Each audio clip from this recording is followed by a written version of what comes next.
Mengapa orang menolak perubahan? Pertanyaan ini sudah saya dengar ratusan kali dari para pemimpin organisasi. Dan jawaban yang paling sering muncul selalu sama. Orangnya yang bermasalah. Mereka malas, mereka keras kepala, mereka tidak mau berubah. Selamat datang di Magna QM Book Summary, seri ringkasan buku dari Magna QM Insights. Di sini, kami mengekstrak insight terpenting dari buku-buku bisnis dan strategi, khusus untuk Anda para pemimpin organisasi di Indonesia. Hari ini, kita membahas Switch, How to Change Things When Change is Hard, karya Chip Heath dan Dan Heath, dua bersaudara yang mengajar di Stanford dan Duke University. Buku ini menawarkan perspektif yang mengubah cara kita memahami perubahan. Tesis utama buku ini sangat sederhana namun powerful. Apa yang terlihat seperti resistensi seringkali adalah ketidakjelasan arah. Apa yang terlihat seperti kemalasan seringkali adalah kelelahan. Dan apa yang terlihat seperti masalah orang seringkali adalah masalah situasi. Heath bersaudara menggunakan metafora yang memorable. Bayangkan seorang penunggang kuda, rider, yang duduk di atas seekor gajah, elephant, berjalan di sebuah jalan, path. Rider adalah sisi rasional kita. Dia yang menganalisis, merencanakan, memikirkan masa depan. Tapi kelemahannya, rider mudah overthinking, terjebak dalam analysis paralysis. Elephant adalah sisi emosional kita. Dia yang memberikan energi dan motivasi untuk bergerak. Tapi kelemahannya, elephant mencari instant gratification, mudah lelah, dan ketika rider dan elephant tidak satu arah, elephant selalu menang. Anda tidak bisa memaksa gajah seberat 6 ton dengan hanya menarik tali kekang. Dan path, jalanan yang dilalui, adalah situasi, lingkungan, konteks yang bisa memudahkan atau menyulitkan perjalanan.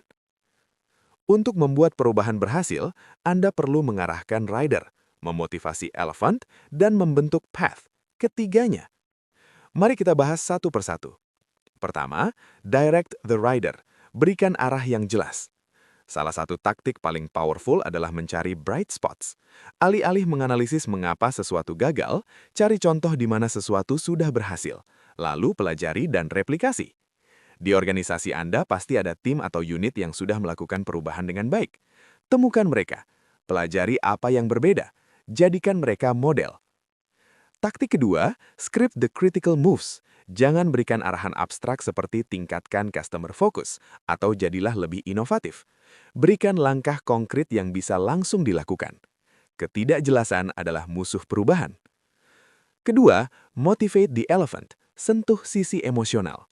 Heath bersaudara menemukan bahwa perubahan yang berhasil mengikuti pola see, feel, change, bukan analyze, think, change. Orang tidak berubah karena membaca data di PowerPoint. Mereka berubah karena merasakan sesuatu. Dan ini yang sering dilupakan. Self-control adalah sumber daya yang terbatas. Setiap kali kita memaksa diri melakukan sesuatu yang tidak nyaman, kita menguras tangki self-control. Itulah mengapa perubahan yang mengandalkan willpower saja pasti gagal dalam jangka panjang. Elephantnya kelelahan. Solusinya apa? Shrink the change. Buat perubahan terasa kecil. Berikan quick wins di awal, tunjukkan bahwa mereka sudah lebih dekat ke tujuan daripada yang mereka kira. Ketiga, shape the path. Ubah situasinya. Ini yang paling sering diabaikan. Kita terlalu sibuk mencoba mengubah orang, padahal yang perlu diubah adalah lingkungannya. Heath bersaudara menyebut ini fundamental attribution error. Kecenderungan kita membelakangi karakter orang, padahal perilaku mereka adalah respons terhadap situasi. Jika karyawan tidak mengisi timesheet online, jangan langsung label mereka sebagai tidak disiplin. Mungkin sistemnya yang terlalu rumit. Ubah sistemnya, perilaku akan berubah. Buku ini mengajarkan sesuatu yang humbling bagi kita para pemimpin. Ketika perubahan gagal, masalahnya jarang pada orangnya.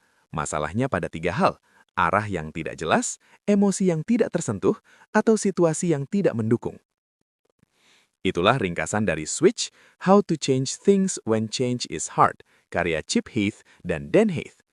Jika Anda menemukan insight ini bermanfaat, subscribe channel YouTube Magna QM untuk mendapatkan rangkuman buku-buku bisnis dan strategi lainnya.